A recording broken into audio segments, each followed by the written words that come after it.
Assalamualaikum teman-teman, hari ini kita akan membuat Indomie ala Warmindo. Kalian tahu kan kalau biasanya kalau di warung-warung Indomie ini rasanya lebih kenyal dan juga intinya itu kenyal gitu, nggak melar. Ya pokoknya lebih enak daripada kita masak sendiri.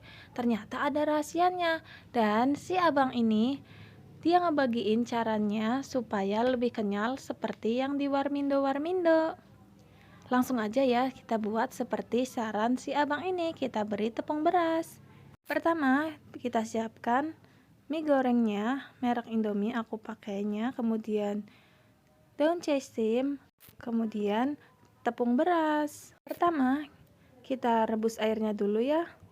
Sambil menunggu airnya agak panas, kita siapkan bumbu-bumbunya. Nah sekarang kita masukkan si tepung berasnya, aku pakai sekitar 1 sendok makan. Kemudian kita langsung masukkan mie-nya. Setelah mie-nya agak setengah matang, kita masukkan si sayurannya. Nah, setelah semuanya matang, kita angkat teman-teman.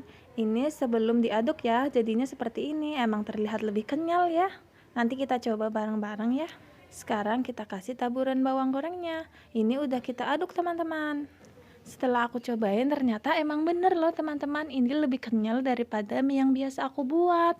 Jadi kalian bisa cobain resep ini. Jadi tuh kalian harus naburin si tepung berasnya kalau bisa pas baru mau merebus airnya ya teman-teman.